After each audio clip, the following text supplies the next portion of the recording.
Great for Sunday dinner, certified Angus beef, top sirloin roast, only $9.49 per pound. Halo Clementines, just $9.99 for a 3-pound bag. For a cool treat, Breyer's ice cream, only $6.99 for a 48-ounce tub. Chobani yogurts, just $1.99 for a 5.3-ounce tub. Keebler double cheese snack mix, only $4.29 for a 9.7-ounce box. Visit our website at www.marketplace.pm for more weekly specials. You can count on us. Live from Bermuda Broadcasting, this is ZBM TV9 News. You're watching Bermuda Broadcasting News. It's Thursday, April the 5th. I'm Jasmine Patterson, and thanks for joining us tonight. Bermuda Athletics Golden Girl Flora Duffy has lived up to her billing as race favorite by winning the triathlon at the Commonwealth Games in Australia's Gold Coast. Her gold was the very first awarded to any competitor at the Games. Earl Basin has a look at the latest accomplishment of Bermuda's Female Athlete of the Year. It took 28 years, 7 games, but the long wait is now over as Flora Duffy captured Bermuda's second ever gold medal in the Commonwealth Games when she won the women's triathlon in Australia last evening. It was back in 1990 when Clarence Saunders won the men's high jump gold medal during the Commonwealth Games in Auckland. Duffy controlled most of the tempo during the race and used her strength on the bike and run course to overcome the field, winning by some 43 seconds. Yeah, it's a really big moment for Bermuda, and the build-up has been quite focused on sort of me performing well here and winning a medal, and I think everyone was secretly hoping a gold medal. I think Bermuda, it's going to be a pretty big deal there at the moment. People will be going crazy. Proud brother Joel Duffy expressed his emotions while watching his sister perform. It's hard to explain, really, because she's always been a standout sportswoman. So even when growing up, she was so dominant in Bermuda, and then she had a very difficult spell in her life, and to come back and become a 2-time world champion and then win the Commonwealth Games, it's hard to get used to be honest with you, because we went to the last Commonwealth Games 4 years ago, and you couldn't in your wildest dreams have imagined that 4 years later she would win the Commonwealth Games after winning the ITU World Championships twice in a row as well. I mean, it's unbelievable. Duffy has been supported by her family throughout her career, and her brother, Joel, still thinks it has not sunk into the family as of yet. That's unbelievable. Me and my brother, and especially my parents are just thrilled. They just live for watching Flora race. They love it. It's great, man.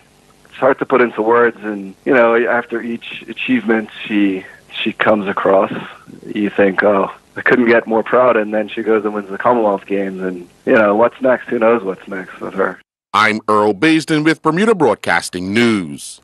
The acting Minister of Social Development and Sports, Levita Fogo, was among those to react to Duffy's win, saying she was absolutely delighted, noting that the triathlete was the first ever Bermudian woman to win a medal at the major games. The minister also stated that Duffy has, quote, proven herself time and time again on the international sporting scene and continues to make us proud to call her one of us. Wasn't the only person keeping an eye on the results from Australia, as we found out when we interviewed people on the streets of Hamilton today. We love Flora Duffy, girl power. She's amazing. I think that she's been fantastic. Amazing that a Bermudian won. Oh, fantastic. Absolutely brilliant. I'm so pleased for her. I think that's awesome. It's perfect. It's excellent. Well done. She's pretty much putting our island on the map. Oh, I think it's great for the island. It gives a better name for Bermuda. Flora used to train running with my father, Clarence Smith, and I'm very proud of her. She's gone a long way. She is unstoppable at this point. I think it's a really good thing. She works really hard. It's great. It's a good look on Bermuda. So congrats to her, and I hope she keeps it up.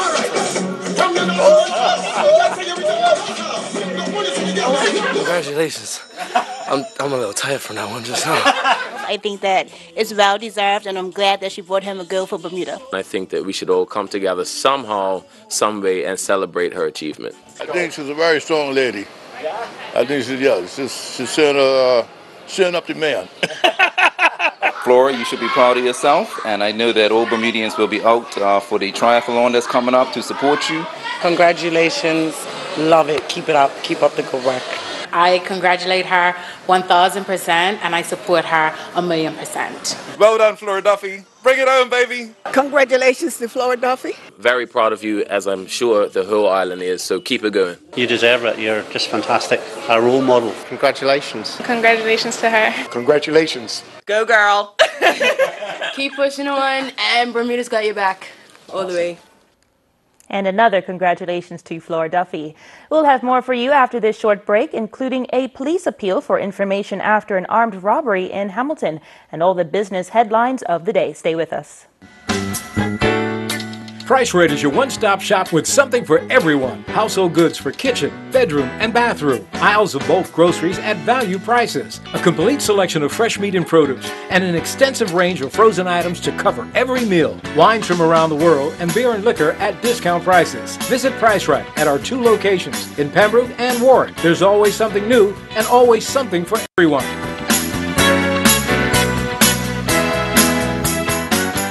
Welcome back. A lone suspect brandishing a handgun earlier today targeted a convenience store in Pembroke, making off with an undisclosed amount of cash. Police responded to the armed robbery at Just Right Enterprises on Marsh Valley Road just after 3 this afternoon. Police media manager Dwayne Kane said no injuries were reported, and he appealed for anyone with information about the incident to come forward. The suspect went inside of Just Right and he brandished what appeared to be a firearm. Now, the man was dressed in all black. He had a full face helmet on. Now, he made demands of cash. He was given an undisclosed amount of cash. He came out and it is said that he went on a black scrambler type of motorcycle with white fenders. He then left the area. It is believed that he went in an easterly direction, either up on the path next to Just Right, or he went in an easterly direction that is towards Glebe Road and or Palmetto Road. And anyone who give us any information on the activity leading up to the event, during the event, or right after the robbery, the armed robbery in fact, we're asking you to contact police on 295-0011, or you can call the Confidential Crime Stoppers Hotline. That number is 800-8477. A drunk and unruly passenger has caused a flight to be diverted to Bermuda. The aircraft was traveling from London's Gatwick Airport to Cancun, Mexico, when it made the unscheduled stop. A 39-year-old British man was removed from the plane and arrested at the airport. He was medically assessed but refused treatment. Police say the man then threw himself on the floor, sustaining a minor head injury. And turning to business news now, U.S. markets racked up a third day of gains as worries over a trade war between the U.S. and China subside. That's welcome news for U.S. farmers who would have been hit by Beijing's proposals. The BSX also closed the day higher, up nearly 1%. Tony Waterman has your other headlines in the Business Mashup. Eating is getting more expensive, especially if you're eating grains or dairy products. Global food prices jumped for the second consecutive month, up more than 1% in March compared to February. On a yearly basis, prices were 0.7% higher. This all according to the UN Food Agency. Extreme weather in the U.S. and Europe pushed wheat prices higher, which in turn drove cereals up 12% year on year. Butter, cheese, and whole milk powder prices also climbed on the back of strong global demand. The big outlier, though, was sugar. Its price tumbled nearly 30%. Another car maker is going green. Peugeot owner PSA is setting up a new unit dedicated to electric vehicles. It wants electric alternatives to all of its models by 2025. PSA is a bit late to the party, though. Rivals Volkswagen, Volvo, GM, Ford, Toyota, and Nissan have all invested tens of billions of dollars in the development of EV cars. The iPhone X may be less than 6 months old, but the rumor mill is already churning about the look of future iPhone models. According to Bloomberg, Apple is looking at radical upgrades, including touchless control and a curved screen. The control feature would let users perform certain tasks by moving their finger over the screen rather than touching it. Samsung has a similar feature, but it requires the use of the whole hand. As for the curved screen, Apple's would reportedly curve inward from top to bottom rather than dipping down at the edges like the latest Samsung smartphones. Apple has been criticized for its lack of groundbreaking features in recent years, although it has been ramping up its R&D budget, spending $3 billion in the last 3 months of 2017 alone. And if you ever wanted a piece of Heathrow history, now is your chance. Everything inside the airport's Terminal 1 is going under the hammer. That includes escalators, artwork, more than 2,000 security cameras, signage, and luggage carousels. The sale could fetch a six-figure sum. At least that's the hope of auction firm CA Global Partners. The sale kicks off on April 21st. The terminal has been closed since 2015, but at its peak, more than 9 million passengers a year pass through it. I'm Tony Waterman, and that's your Business Mashup. And still to come, the very latest weather forecast. Plus, we've already heard about Flora Duffy's historic win in Australia. Earl Basin will have the rest of the sports news in just a few minutes. All my life is changing every day, in every possible way. Then I open up and see the person falling here is me. You're a dream to me. Made with care, handled with care, delivered with care. That's what dreams are made of. Pumps make our world go. Cars, washing machines, oil rigs, submarines, all have pumps. The heart is a pump too. And like all pumps, it has parts that wear out and need to be replaced. But the heart isn't easy to get to. First, surgeons have to cut through a protective cage. But what if you could get to the heart the same way blood does, through an artery? Researchers at Columbia and Weill Cornell, working with New York Presbyterian, pioneered an artificial aortic valve that folds closed, like an umbrella. Doctors guide the valve through arteries to the heart, where it unfolds and goes to work. Techniques like TAVR may soon replace open heart surgery altogether. Patients could check in the morning and leave with a rebuilt heart the very next day. That's amazing. And it's happening right here at New York Presbyterian.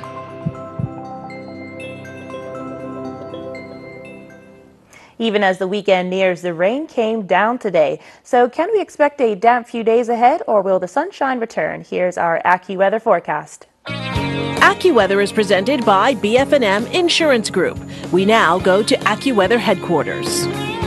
The BF&M Insurance Group is pleased to bring you tonight's AccuWeather forecast. I'm AccuWeather meteorologist Brittany Boyer, and boy, did we really warm up this afternoon. Ahead of our front, we made it to 74 degrees. Typically, we're right around 70 for this time of the year, so kind of a bonus out there. However, as this front continues to move through behind it, we will really see the winds picking up late tonight and also into early Friday. You can see the front making progress from the west, clouds associated with it, and we will have a stronger cold front moving through the region once we head into the weekend. So that one will be bringing a little bit more in the way of rain and also some stronger winds, maybe even some thunder as well. So nice temperature-wise for today. Winds are out of the west-southwest, 10 to 15 knots. We will see those winds increasing again as the front passes through late tonight. So up until tomorrow afternoon, we could see winds anywhere from 18 to 22 knots. So still a little bit breezy outside. Hey, our water temperature has gone up a couple degrees, sitting at 69 degrees right now. Waves inside the reef between 1 and 2 feet,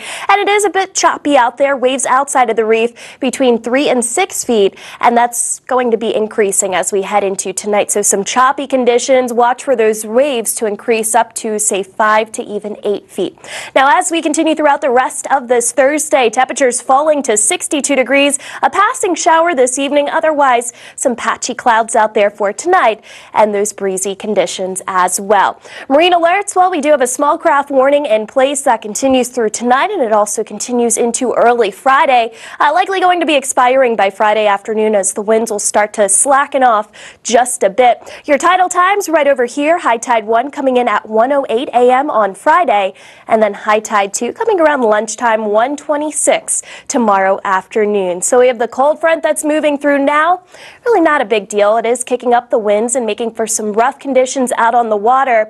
As we head into into the weekend, we are going to have yet another frontal boundary approaching us. So you'll notice with our futurecast here, the winds start to pick up as that front starts to approach. So by the time we head into late Saturday and also Sunday, expect some stronger winds to move over the island. For tomorrow, hopefully have a great Friday. Clouds and sunshine, breezy, 68 degrees. Temperatures at night will be falling into the low 60s. If you're doing some traveling, rain and snow showers tomorrow in New York City and Boston. We're not expecting that to accumulate, but there will be some accumulating snow toward the East Coast Saturday into Saturday night. Not quite cold enough for snow here, Barbados, Trinidad, and Jamaica, with comfortable, toasty temperatures in the 80s to near 90 degrees. And here's your extended forecast. Breezy on Friday, Saturday, the winds start to pick up. We will have a stronger cold front bringing us some rain and possibly some thunder as we head into the end of your weekend. AccuWeather was presented by BF&M Insurance Group.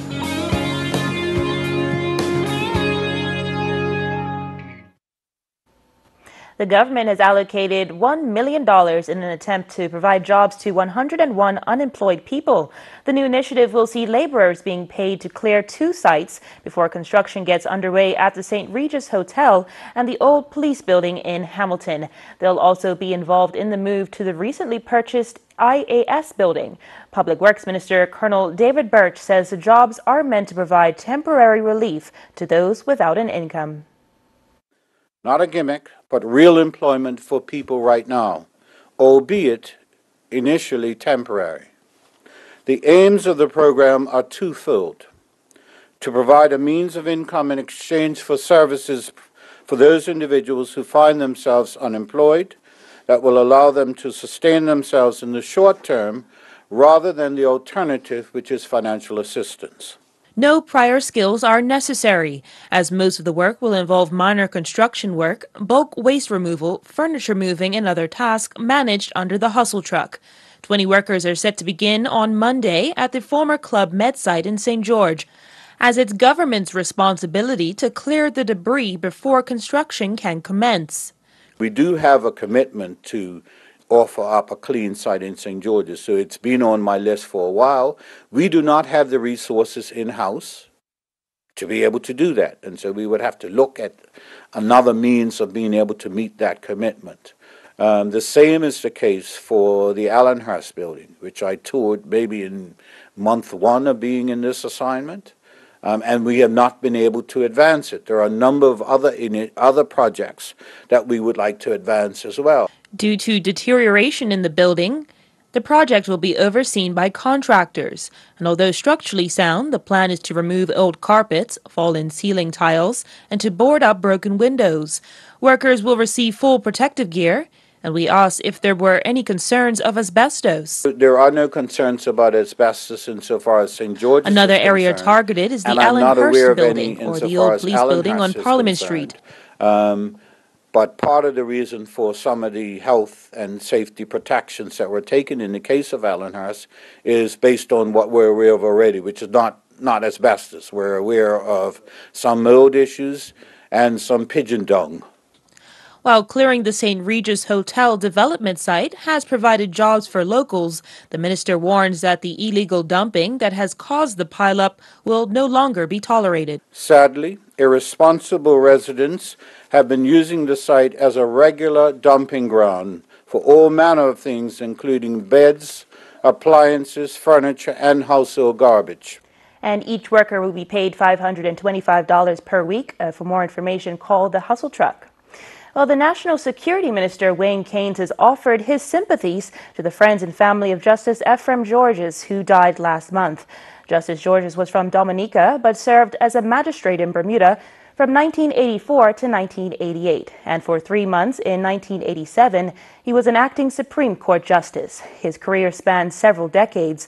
Most notably, he served as a High Court judge of the Eastern Caribbean Supreme Court. The minister said he was a much admired figure throughout the Commonwealth and in the Caribbean legal fraternity. Mr. Keynes noting that during his time in Bermuda, he always sought to ensure that the rule of law was applied fairly. More to come after the break, including the sports, of course, and news of a grueling challenge over 3 days. Stay with us. You can count on us. Select varieties of fresh attitude salads, just $4.99 for a 5-ounce package. Boneless pork chops or roast, only $4.99 per pound. Ajax regular or with bleach laundry detergent, just $5.89 for a 50-ounce bottle. Sargento shredded cheese, only $3.99 for an 8-ounce package. Crisco's vegetable oil, just $3.79 for a 32-ounce bottle. All stores open Monday through Saturday, 7 a.m. to 10 p.m. and Sunday, 9 a.m. to 7 p.m. for your shopping convenience. You can count on us. Are you looking to expand your customer base, increase sales, and be a part of the Island Community Events for 2018? Bermuda Broadcasting Company can make that happen. Be a part of World Cup 2018, Bermuda Day Half Marathon, Bermuda Heroes Weekend, Cup Match Classic, and Eastern Counties Cricket. Inquire about our new advertising opportunities, whether big or small. We will deliver. Come and see us at Fort Hill, Devonshire, or email us at sales@bbc.bm or send us a message on Facebook at Bermuda Broadcasting.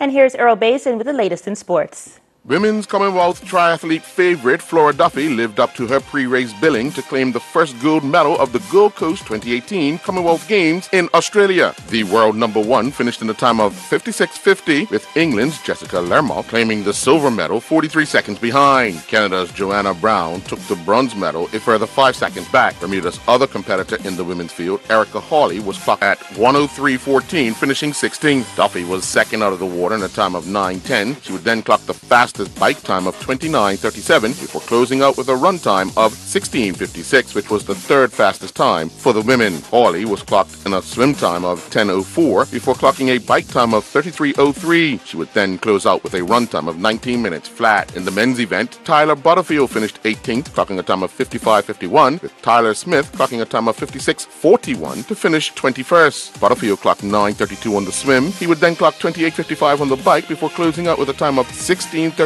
on the run course. Smith came out of the water in a time of 9:07. He would then clock 29:22 on the bike course, then closed out with a run course time of 17:08. Meanwhile, the Commonwealth Games squash tournament got underway with the men's single round 64 matches. Bermuda's Micah Franklin, with a world ranking of 195th, defeated James Fire from Sierra Leone in his first round match. Franklin would advance, winning 11-2, 11-3, 11-1. Bermuda Carifta swimmers arrived back on the island last evening, having captured a total of 32 medals. The team and officials were met by Acting Minister of Sports, Levita Fogo. And we're here welcoming back our Bermuda swim team, who did an excellent, phenomenal job in the events representing us. No one can say anything except par excellence, a job well done, and they have represented us as great ambassadors and great swimmers for Bermuda. The group had staggering numbers with 166 individual swims, 89 personal bests, 11 gold medals, 12 silver medals, and 9 bronze medals for that total of 32, something National Coach Ben Smith is proud of. I'd like to thank the 15 swimmers that did an amazing job. The hard work that it took for them to get to this championship at this level, and then the performances that they did day after day while we were there. 32 medals. Obviously there were highlights from specific swimmers, but when you see behind me everybody has a ribbon around their neck, that tells you that across the board we had excellence from all of our swimmers, and we are extremely proud of the results. Appearing in her final Carifta Swimming Championships, Madeline Moore expressed her feelings when she concluded. It was as emotional as it was. I mean,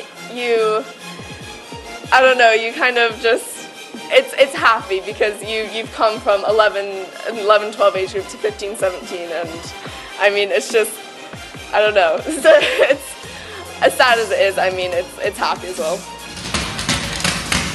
This coming Sunday, the Bermuda Football Association's 2017-18 season will come to an end with the FA Challenge Cup final that will take place at the National Sports Centre. Robin Hood will take on the Southampton Rangers. Robin Hood captain Lee John Simmons knows his team are favourites.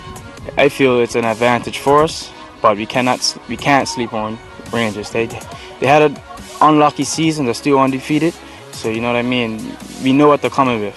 Southampton Rangers captain Ezekiel Stoneham feels not much pressure is on his team. Everybody sort of looks at us as a first division team, and we're pretty much looking to use that in our favor. So far, we've gone through a host of Premier Division teams, and it's just another game to us. As long as we stick to our game, I don't think we'll have too many problems.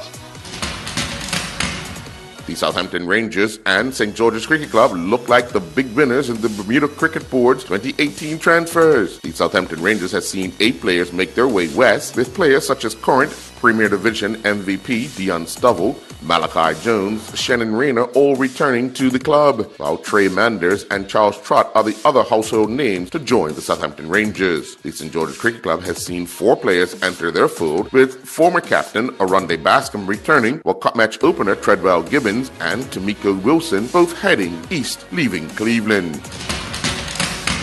Organizers will be hoping for another exciting finish as the countdown to the 2018 Johnny Walker Golf Classic is nearing. The 2018 edition will take place on Saturday, April 28th and Sunday, April 29th at the Ocean View Golf Course. Head professional Brian Morris is excited with the early signs for the event as they have a lot bigger field. You know, it's filling up quick. We already surpassed the number we had last year. So, yeah, it's catching on. So this is a good sign. Hopefully every year we could get more and more. I'm Earl Baisden with Bermuda Broadcasting Sports. It's less high profile than the Commonwealth Games, but with 3 obstacle courses over 3 days, the Bermuda Triple Challenge saw participants testing their physical limits last month.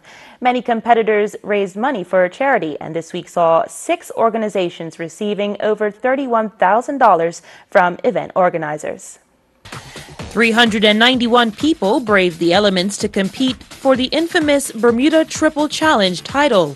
Adrenaline ran high as competitors raced against the clock and each other to win the best overall time for the weekend event.